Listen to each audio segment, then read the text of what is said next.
ஒவ்வொரு குடும்பமும் பயன்பெறக்கூடிய வகையிலே பல்வேறு நலத்திட்டங்களை நம்ம அரசு செயல்படுத்திக் கொண்டிருக்கிறது. இங்க குறிப்பிட்டு சொன்னார்களே, இதையெல்லாம் வீடு வீடாக போய் பரப்புரை செய்யக்கூடிய பெரிய கடமையை பெண்களான உங்களை நம்பித்தான் ஒப்படைச்சிருக்கிறேன். வீட்டோட வாசல் வரைதான் ஆண்களால போக முடியும். ஆனா நீங்க நினைச்சா ஹாலுக்கு போகலாம், கிச்சனுக்கு போகலாம், ஏன் அந்த வீட்டு பெண்மணியோட மனசுக்குள்ளேயே நுழைய முடியும். நீங்க அதுதான் மகளிருக்கு இருக்கக்கூடிய பவர். மகளிர் தான் எப்பவுமே பவர் ஹவுஸ். ராணுவ படையை போர்ஸ்னு சொல்லுவாங்க. இங்க நான் நுழைஞ்ச உடனே உங்களை பார்த்தப்போ பிளாக் அண்ட் டெல்டா போர்ஸ்னு சொல்லத்தக்க வகையில் ராணுவ படை போல மிடுக்கா திரண்டிருக்கக்கூடிய என் அன்பு சகோதரியான உங்களுக்கு என்னுடைய முதல் வணக்கம்.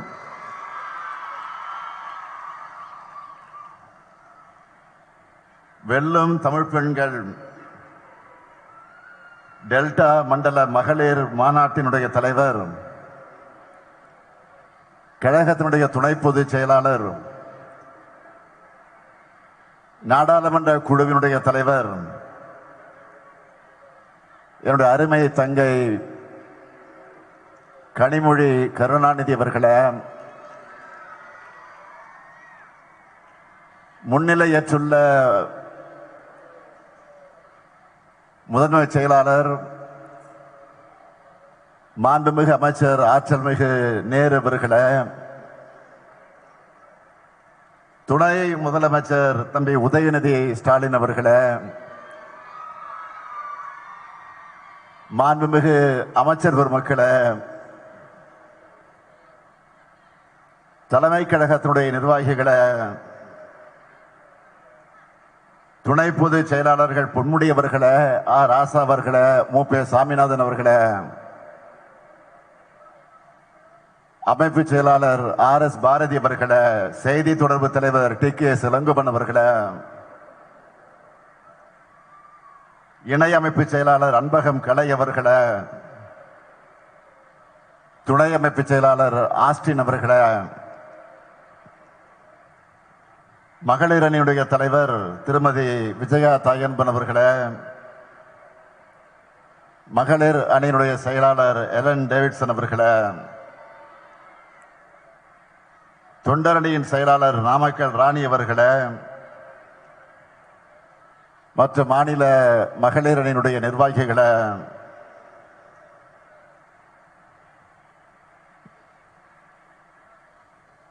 கழகத்தினுடைய ஆற்றல் மிகு மாவட்ட கழகத்தின் செயலாளர்களை,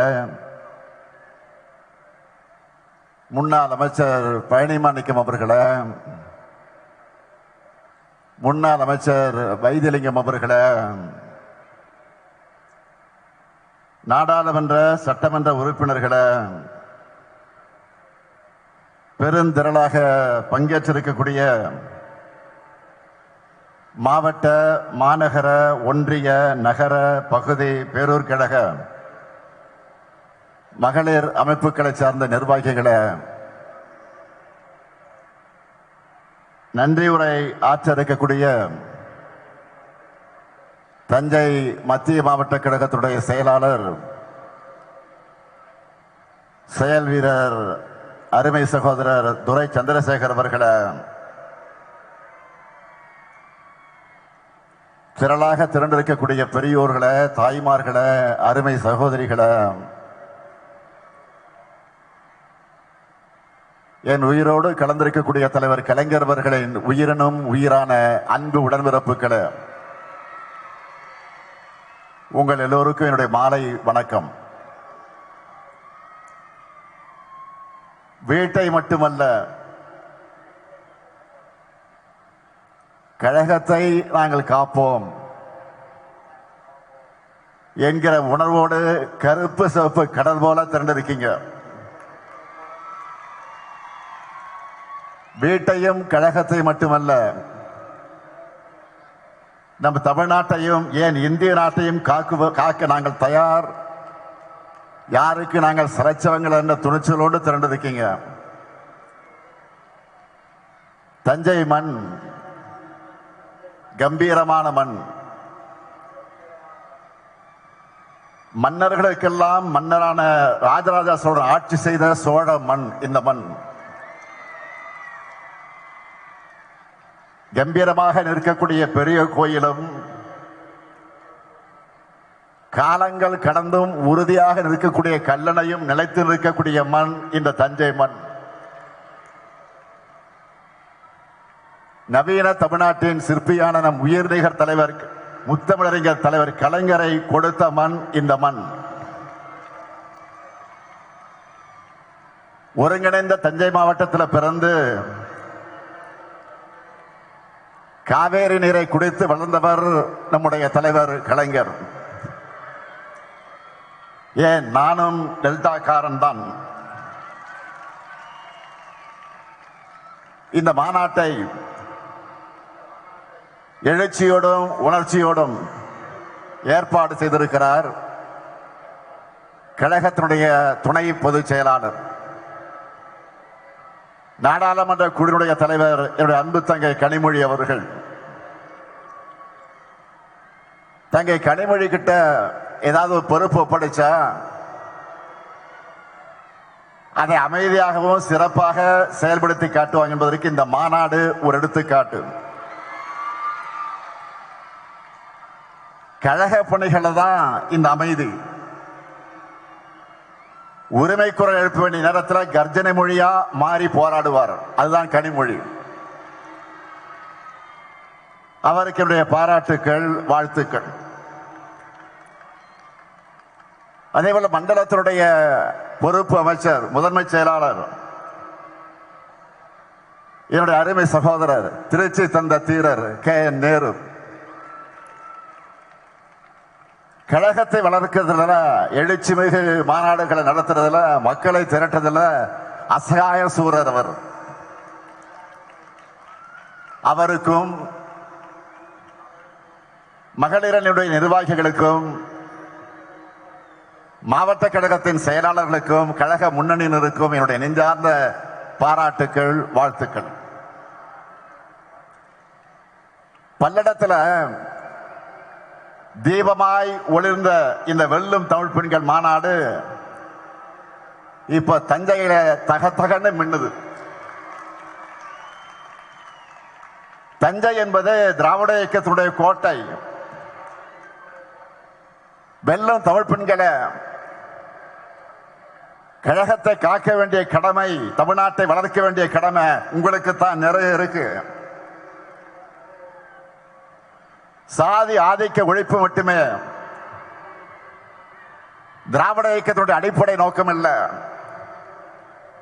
பெண் விடுதலையும் தான் நம்முடைய அடிப்படை. சாதியால் உயர்வு தாழ்வு இல்லை என்பதற்காகவும், ஆண் உயர்ந்தவன் பெண் தாழ்ந்தவர் என்று நினைப்பதும் நடத்துவதும் தவறானது என்பதை உணர்த்துவதற்காகத்தான் உருவாக்கப்பட்ட இயக்கம் நம்முடைய திராவிட இயக்கம். சூத்திரர்களைப் போல பெண்களும் இழிவானவர்களும் ஒடுக்கப்பட்ட காலத்தில் இந்த இருவருடைய விடுதலைக்காகவும் வாழ்நாளெல்லாம் உழைச்சார் தந்தை பெரியார். திராவிட இயக்கத்தோட தாய் அமைப்பான நீதி கட்சி ஆட்சியிலே தான் பெண்களுக்கு முதலாக வாக்குரிமை தரப்பட்டுச்சு. அந்த வழித்தடத்தில் வந்த பேரறிஞர் அண்ணா அவர்கள் சுயமரியாதை திருமண சட்டத்தை நிறைவேற்றினார். பெண்களுக்கு சொத்துல சமபங்கு உண்டு என்று கொடுத்தார் நம்முடைய தலைவர் கலைஞர். இது 1929ஆம் ஆண்டு தந்தை பெரியார் போட்ட தீர்மானம். அதை 1989 நிறைவேற்றியவர் முதலமைச்சராக இருந்த கலைஞர் அவர்கள். பெண் காவலர்களை உருவாக்கினவர் கலைஞர். மகளிர் சுய உதவி குழுக்களை உருவாக்கி பெண்களை தொழில் முனைவர்களாக உயர்த்தினவர் கலைஞர். உள்ளாட்சி அமைப்புகள் இடஒதுக்கீட்டை கொடுத்தார். நம்ம திராவிட மாடல் ஆட்சியில இன்றைக்கு 1,30,00,000 சகோதரிகளுக்கு இந்த முத்துவேல் கருணாநிதி ஸ்டாலின் உரிமை தொகை வழங்கி கொண்டிருக்கிறேன். நான் சிஎம் ஆகி முதல் கையெழுத்து பேருந்துகள்ல பெண்களுக்கு கட்டணமில்லா விடியல் பயண திட்டத்துக்கு தான். ஸ்டாலின் பஸ்ஸுன்னு மக்கள் அதுக்கு பேர் வச்சுட்டாங்க. அதுதான் அந்த திட்டத்துடைய வெற்றி. கல்லூரிகளை படிக்கக்கூடிய மாணவிகளுக்கு மாதந்தோறும் 1000 ரூபாய் வழங்குகிற புதுமை பெண் திட்டத்தில் 5 லட்சம் மாணவிகள் பயனடைகிறாங்க. கொரோனா கால இன்னல்களில் இருந்து மகளிர் சுயஉதவி குழுவினரை காத்திட்ட கூட்டுறவு சங்கங்கள் மூலமாக அவங்களுக்கு வழங்கப்பட்ட 2674 கோடி ரூபாய் கடனை தள்ளுபடி செஞ்சுட்டு 17,33,696 சுயஉதவி குழுக்களுக்கு 1,05,235 கோடி ரூபாய் வங்கி கடன் இணைப்புகள் வழங்கி சாதனை படைச்சிருக்கிறோம். மக்களை தேடி மருத்துவ திட்டத்தில் மகளிர் சுயஉதவி குழுவினரை ஈடுபடுத்துறது மூலமா அவங்கள தன்னலமற்ற சேவைக்கு அங்கீகாரம் பெற்று தந்திருக்கிறோம். முதலமைச்சரின் காலை உணவு திட்டத்தில்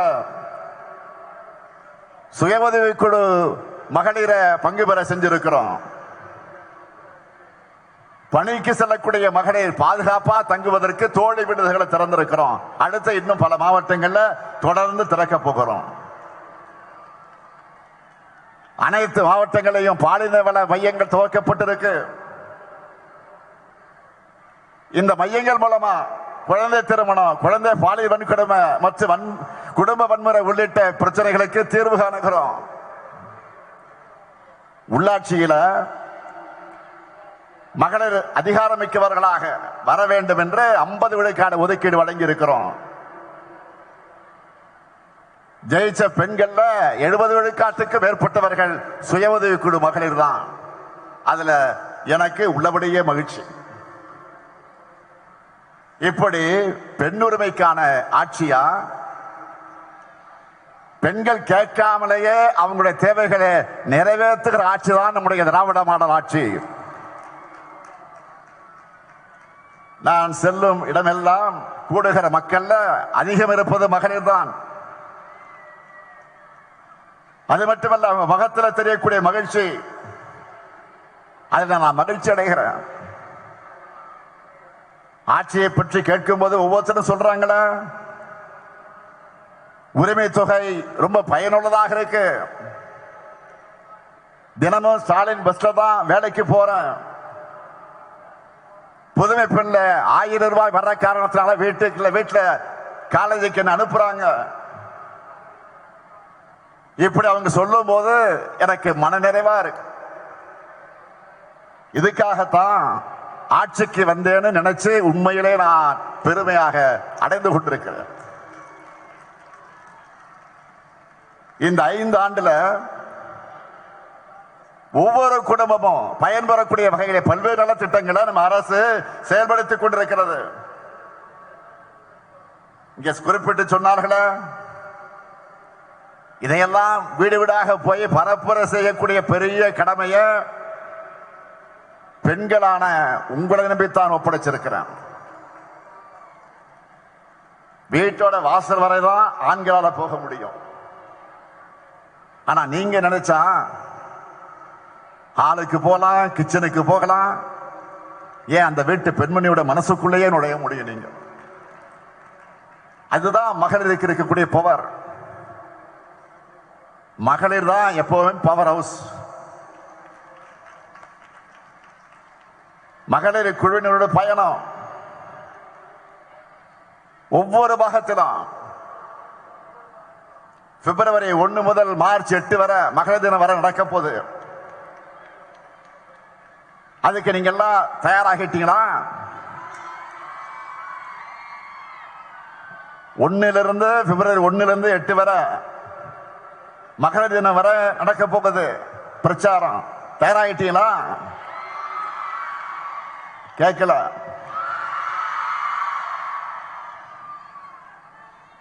அடுத்து தமிழ்நாட்டை தலைகுனிய விடமாட்டோம்னு தொகுதிகள் தோறும் பிப்ரவரி 28 வரைக்கும் பொதுக்கூட்டங்கள் நடக்க போகுது. இளைஞர் அணியினரும் பிப்ரவரி 7ஆம் நாள் விருதுநகர்ல தென்மண்டல இளைஞர் அணி நிர்வாகிகள் சந்திப்புக்கு நடத்துவதற்கு அவங்க ஆயத்தமாகிட்டாங்க. பிப்ரவரி 11 தொடங்கி பூத் கமிட்டி மாநாடு மண்டல வாரியாக நடக்க போகுது. துணை முதலமைச்சர் பேசும்போது சொன்னார், மாதம் ஒரு மாநாடு.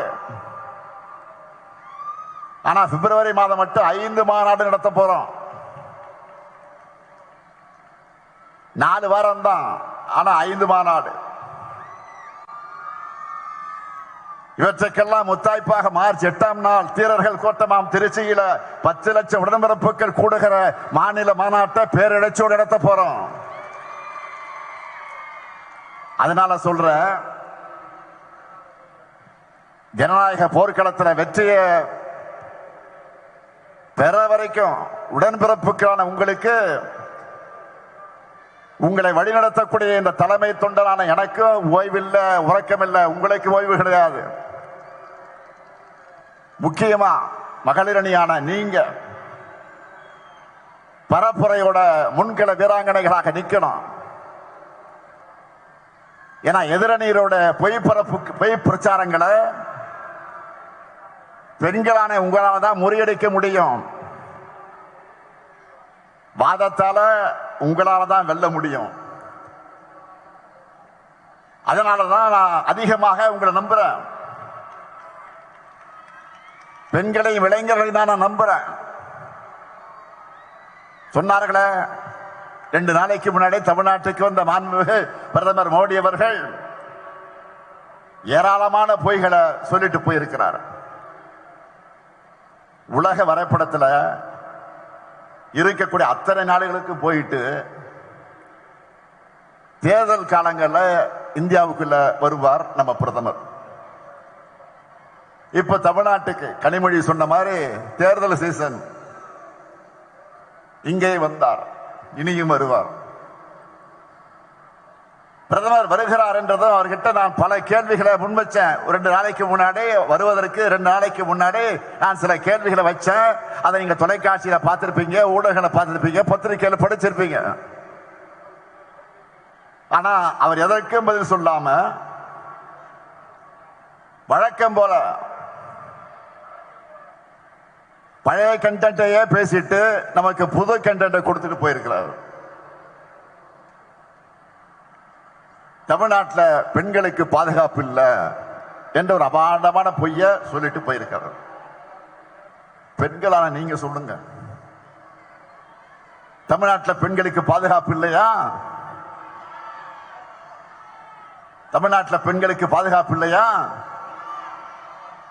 எப்படி கூச்சம் இல்லாமல் போய் பேசுறார் பாருங்க. நாட்டில் இப்ப என்ன நடந்துகிட்டு இருக்கு? பாஜக ஆளக்கூடிய மாநிலங்கள்ல, குறிப்பா பாஜகவினரால் பெண்கள் படும் தொல்லைகள்னு எல்லாத்தையும் தெரிஞ்சுக்கிட்டு தமிழ்நாட்டு மேல அவதூறு பரப்ப பிளைட்ல வந்துட்டு போயிருக்கார். மாண்புமிகு பிரதமர் அவர்களை, ஆயிரக்கணக்கான பெண்கள் கூடியிருக்கக்கூடிய இந்த மாநாட்டு மேடையிலே நின்று கொண்டு நான் தலை நிமிர்ந்து சொல்லுகிறேன், இந்திய மாநிலங்களிலேயே பெண்களுக்கு பாதுகாப்பான மாநிலம் எங்க தமிழ்நாடு தான். அடிச்சு சொல்றேன். இங்கதான் அதிகமான பெண்கள் வேலைக்கு போறாங்க. அண்மையில் அவதார் என்ற குழுமம் இந்தியாவில் பெண்களுக்கான பாதுகாப்பு, ஆரோக்கியம், கல்வி முதலான சமூக காரணிகளை சிறந்து விளங்குகிற நகரங்களோட பட்டியலை வெளியிட்டு இருக்கிறாங்க. 125 நகரங்கள் கொண்ட இந்த பட்டியலில் முதல் 25 நகரங்கள்ல சென்னை, கோவை, திருச்சி, மதுரை, சேலம், வேலூர், ஈரோடு ஆக 7 நகரங்கள் இருந்துச்சு. இதெல்லாம் உங்களுக்கு தெரியுமா? மாண்புமிகு பிரதமர் அவர்களே, மணிப்பூரை மறந்துட்டீங்களா? 2023 மே மாதம் எரிய தொடங்கின மணிப்பூர்ல இதுவரைக்கும் அரசு கணக்குப்படி பாத்தீங்கன்னா 260 பேர் கொல்லப்பட்டிருக்கிறாங்க. ஒருவர் இருவர் அல்ல, 260 பேர் கொல்லப்பட்டிருக்கிறாங்க. ஆனா உண்மையான எண்ணிக்கை இன்னும் ஒரு மடங்கு இருக்கும். 3000 பேர் காயமடைஞ்சிருக்கிறாங்க. 1,00,000 பேருக்கு மேல மாநிலத்தை விட்டு இடம் பெயர்ந்துட்டாங்க, ஊரை விட்டே போயிட்டாங்க, மாநிலத்தை விட்டு போயிட்டாங்க. 3 ஆண்டுகளாக இயல்பு வாழ்க்கை பாதிக்கப்பட்டிருக்கு மணிப்பூர்ல. இத்தனைக்கு ஒன்றியத்தை ஆள்றது, மணிப்பூரை ஆண்டது பாஜக தான். ஆனா அவங்க டபுள் இன்ஜின் ஓட்டின டப்பா இன்ஜின் மணிப்பூர் மக்களை ஏன் காப்பாத்தல? மணிப்பூருடைய முதலமைச்சர் பிரேம் சிங் வீடு, அமைச்சர்கள் வீடு, எம்எல்ஏக்கள் வீடு, பிரேம் சிங் இன்னும் மருமகன் எம்எல்ஏவா இருக்கிறாரு, அவருடைய பெயர் இமோ சிங், அவருடைய வீடு எல்லாத்தையும் போராட்டக்காரர்கள் தாக்கி இருக்கிறாங்க, அடிமட்டமாக்கி இருக்காங்க. ஆனா மணிப்பூரை ஆண்ட பாஜகவால ஏன் அமைதியை ஏற்படுத்த முடியல? இதுதான் பாஜக லட்சணமா? மாண்புமிகு பிரதமர் அவர்களே, போய் மணிப்பூரை உத்தரப்பிரதேசம் பாருங்க. ஒட்டுமொத்த இந்தியாவுக்கு பாஜக மாநிலங்கள், 2 மாநிலங்கள் மூலமாகத்தான் போதைப் பொருட்களை பரவுதுன்னு ஆதாரங்களோட செய்தி வர்றது பத்திரிகை நீங்க படிக்கலையா? இது எல்லாத்தையும் மறைச்சிட்டு அமைதியான தமிழ்நாட்டு மேல அவதூறு பரப்பாதீங்க. அடுத்து தங்களுக்கு சாதகமான ஊடகங்கள் மூலமா நெரேட்டிவ் செட்டப் பண்ண பிரதமர் கலந்துக்கிற பொதுக்கூட்டத்தை நடத்தி இருக்கிறாங்க. ஏதோ புதுசா கூட்டணியை உருவாக்கிட்ட மாதிரி அவரும் தோல் உயர்த்தி இருக்கிறார். நல்லா கவனிங்க, தோற்ற கூட்டணியை புதுப்பிச்சுட்டு அதுக்கு பில்டப் கொடுத்திருக்கிறாங்க. அந்த கூட்டணியில் இருக்கிற எல்லாருமே இடி, ஐடி, சிபிஐன்னு ஏதோ ஒரு வகையில பாஜக கிட்ட சிக்கி அந்த வாஷிங் மிஷின் தங்களையும் விழுக்காதா என்ற நப்பாசையில கையை கட்டி உட்கார்ந்து இருக்கிறாங்க. ஏற்கனவே இதே பாஜக அதிமுக கூட்டணி 2019 தேர்தலையும் 2021 தேர்தலையும் ஒன்னா நின்று பார்த்தாங்க, தோற்று போனாங்க. அடுத்து 2024 தேர்தலில் அதிமுக பாஜக என்கிற வேஸ்ட் லக்கேஜ கேட்டுட்டு நிக்கலான்னு அப்புறமா சேர்ந்துக்கலான்னு மறைமுக கூட்டணியா வந்தாங்க. ஆனா அந்த கெட்டப்பில் வந்தாலும் உங்களுக்கு கெட் அவுட் தானே தமிழ்நாட்டு மக்கள் திரும்ப திரும்ப சொல்லிட்டாங்க. இப்ப திரும்ப பழையபடியே உடைஞ்சு போனதெல்லாம் ஒட்டி எடுத்துக்கிட்டு புதுசா என்டிஏ அரசுன்னு சொல்லிக்கிட்டு வந்திருக்கிறாங்க. எல்லாருக்கும் தெரியும், பாஜக அதிமுக கூட்டணி கட்டாயத்தால் உருவாகி இருக்கக்கூடிய கூட்டணி, மிரட்டலால் உருட்டலால் உருவான பிளாக்மெயில் கூட்டணி, உண்மையான அதிமுக தொடர்களுடைய விருப்பத்திற்கு எதிராக அமித்ஷா அவர்களால் திணிக்கப்பட்ட கூட்டணி, முழுக்க முழுக்க தன்னுடைய சுயலாபத்திற்காக வழக்குகள் இருந்து தன்னை காப்பாற்றிக்க, தன்னுடைய பதவியை தக்க வச்சுக்க பழனிசாமி உருவாக்கின சுயநல கூட்டணி. டெல்லிக்கு ரகசியமா பல கார்கள்ல மாறி மாறி போய் அங்க வழக்குகளை காட்டி மிரட்டினதும், ஏசி கார்லயே ஒருத்தருக்கு முகமெல்லாம் வேர்த்து விறுவிறுத்து போச்சு. எப்படி கட்சி வச்சு தொடச்சுக்கிட்டு வந்தாரு நாடே பார்த்துச்சு. அந்த காட்சி நாமும் பார்த்தோம். பாஜக என்ன நினைக்கிறாங்க? திரும்பவும் தங்களுடைய கண்ணசைக்கு ஏற்ப தலையாட்டுகிற எடுபடிகளை வச்சுக்கிட்டு டெல்லியிலிருந்து தமிழ்நாட்டை ஆளலாம்னு பாஜக நினைக்குது. உங்களுக்கு தக்க பதிலடைய தமிழ்நாடு தரும். அதிமுக ஆட்சி என்ற பேர்ல பாஜகவோட பிராக்சி ஆட்சி நடந்ததையே ஏத்துக்காதவங்க தமிழ்நாட்டு மக்கள். இப்ப வெளிப்படையா பாஜக அரசுனே சொல்லிட்டு வந்தா உங்களை எங்களோட எல்லைக்குள்ளேயே அனுமதிக்க மாட்டோம். நடக்க போற தேர்தல் என்டிஏ வெர்சஸ் மதசார்பற்ற முற்போக்கு கூட்டணி கிடையாது. NDA versus Tamil Nadu. மறந்துடாதீங்க. தமிழ்நாடு என்றாலே தமிழ்நாட்டு மக்களுக்காக உண்மையா உழைக்கிற, நாடே திரும்பி பார்க்கக்கூடிய செயல் திட்டங்களை செயல்படுத்துற, தலை நிமிர்ந்து தன்மானத்தோடு போராடுகிற திமுக தான். எனவே மதச்சார்பற்ற முற்போக்கு கூட்டணிக்கு மீண்டும் வெற்றியை வழங்க மக்கள் தயாராகிட்டாங்க. பெண்கள், மாணவர்கள், வணிகர்கள், உழவர் பெருமக்கள், விவசாய தொழிலாளர்கள், நெசவாளர்கள், தொழில் முனைவோர், ஏழை எளியோர், அரசு ஊழியர்கள், ஆசிரியர்கள் எல்லாருக்கும் நம்மை நன்றாக புரிந்து கொண்டு நமக்கு ஆதரவை தொடர்ந்து தந்து கொண்டிருக்கிறார்கள். அவங்களுடைய நன்மதிப்பை, நம்பிக்கை நாம் பெற்றிருக்கிறோம். நான் என்னை விட அதிகமாக நம்புறது நம்முடைய தமிழ்நாட்டு மக்களைத்தான். எனவே என் மீது நம்பிக்கை வைத்திருக்கக்கூடிய மக்களை நாம் தொடர்ந்து சந்திச்சுக்கிட்டே இருக்கணும். என்றைக்கு எப்போதுமே மக்கள் கூடவே இருக்கணும். இதுதான் உங்களுடைய சகோதரனாக இருக்கக்கூடிய இந்த முத்துவேல் கருணாநிதி ஸ்டாலினுடைய வேண்டுகோள். எனவே அதற்கான பரப்புரையில் ஈடுபட வெல்லும் தமிழ் பெண்களை புறப்படுங்கள். மீண்டும் இந்த ஸ்டாலின் ஆட்சி, கழக ஆட்சி, திராவிட மாடல் ஆட்சி அமைய ஓய்வை மறந்து உழையுங்கள், உழையுங்கள். வெல்வோம் ஒன்றாக, வெல்வோம் ஒன்றாக. நன்றி, வணக்கம்.